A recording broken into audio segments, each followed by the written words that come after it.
Hello friends, welcome back to my YouTube channel. दोस्तों, आज की वीडियो में मैं फिर से स्पीकिंग का स्ट्रक्चर पढ़ाने जा रहा हूं। तो दोस्तों, मैं वही स्ट्रक्चर पढ़ा रहा हूं जो स्पीकिंग में यूज किए जाते हैं। आज का जो हमारा पहला स्ट्रक्चर है वह है अनलाइक। अनलाइक का यूज कैसे करते, किस सिचुएशन में करेंगे। अनलाइक का मतलब होता है डिफरेंट फ्रॉम समवन समथिंग। कहने मतलब है किसी व्यक्ति से आप अलग हो या किसी चीज़ से आप अलग हो।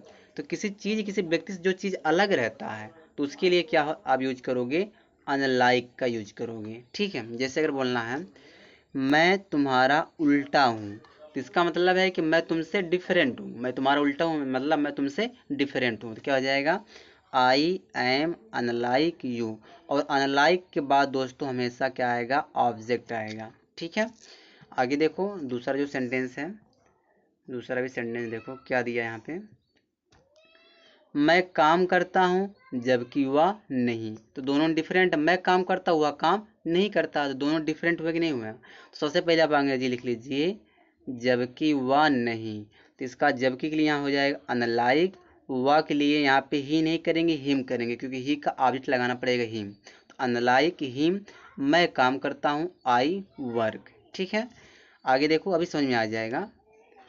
देखो यहाँ दिया है वह रोज कॉलेज जाती है जबकि मैं नहीं। तो जबकि मैं नहीं कॉलेज जाता हूँ तो अनलाइक मी करिए। ठीक है, और वह रोज कॉलेज जाती है तो she goes to college daily हो जाएगा। ठीक है, आगे देखो क्वेश्चन नंबर 4 है, मैं शराब नहीं पीता हूँ जबकि वह पीता है। तो अनलाइक हिम, जबकि वह पीता है, आई डोंट ड्रिंक एल्कोहल, जबकि मैं नहीं पीता हूँ। ठीक है, देखो यहाँ पे देखो उसका गाली देना अजीब बात है। तो इसका क्या हो जाएगा, it is unlike him to abuse. उसका गाली देना अजीब बात है। दूसरा देखो, मतलब अगला सेंटेंस देखो, उसका तुमसे बात करना अजीब बात है। It is unlike her to talk to you. ठीक है, और अनलाइक की संभावना के अर्थ में भी करते हैं, उसके जाने की संभावना नहीं है। He is unlikely to go, उसको उसके जाने की संभावना नहीं है। आगे देखो, संभावना ही नहीं है कि वह आपको मदद करेगा। It is unlikely that he will help you, वो आपकी मदद करेगा। देखो दोस्तों, अगला जो स्ट्रक्चर है, इट इज़ टाइम या it is high time, it is about time, it is about time. ठीक है, इसका मतलब होता है बहुत देर हो गई है। ठीक है, यह समय है, जैसे बोलना है स्ट्रक्चर होगा इट इज़ हाई टाइम, फिर लगाइए आप सब्जेक्ट, सब्जेक्ट के बाद सेकेंड फॉर्म लगाइए, फिर लगाइए आप ऑब्जेक्ट। ठीक है, जैसे आपको अगर बोलना है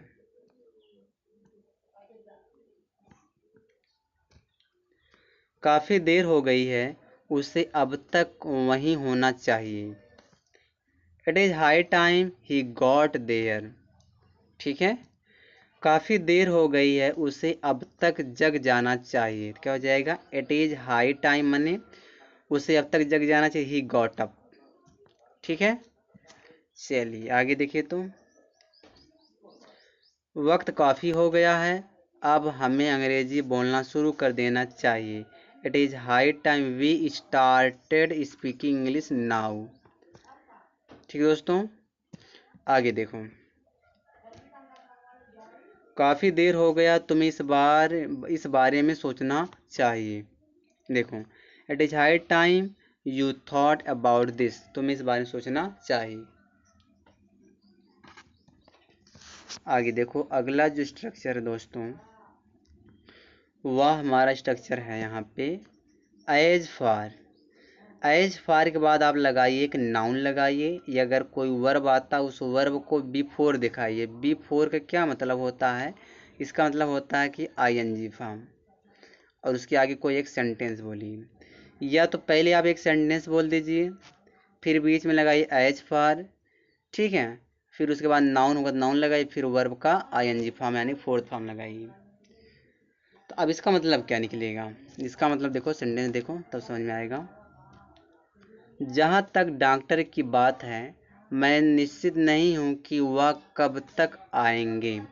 देखो अब क्या हो जाएगा, एज फॉर द डॉक्टर, जहाँ तक डॉक्टर की बात है, आई एम नॉट श्योर, मैं निश्चित नहीं हूँ, how long he will come, वह कब तक आएंगे।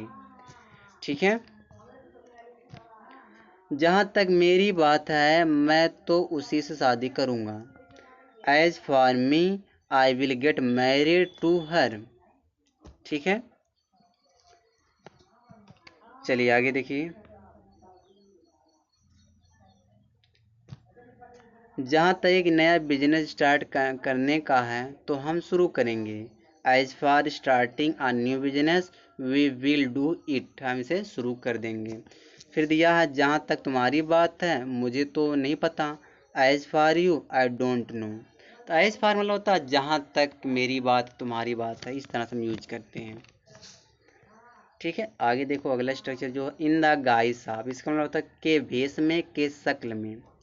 ठीक है, पहले आप सेंटेंस बोलिए, इन द गाइस आप लगाइए, उसके बाद कोई वर्ब आता है तो आईएनजी दिखाइए, नाउन आता तो आप नाउन लगा दीजिए। जैसे बोलना है तुम पुलिस के शक्ल में एक चोर हो, तो क्या हो जाएगा, तुम एक चोर हो, तो यू आर अ थीफ के शक्ल में, इन द गाइस ऑफ पुलिस, तो पुलिस हो जाएगा इन द गाइस ऑफ पुलिस। ठीक है, थोड़ा मैं जल्दी पढ़ा रहा हूँ। वह पुलिस के शक्ल में घर में घुस गया, पुलिस के शक्ल में घर में घुस गया था। He went into the house in the guise of the police, वह पुलिस के शक्ल में अंदर घुस गया, यानी कि घर में घुस गया।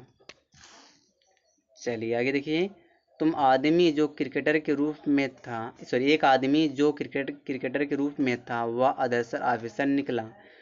तो देखो, a man who was in the guise of a cricketer in fact turn out to be an officer. देखो फिर यहाँ दिया तुम एक दोस्त के शक्ल में एक दुश्मन हो, तो you are an enemy in the guise of a friend. ठीक है, तो इस तरह से हम इसका यूज करते हैं। बस इस वीडियो में तक है।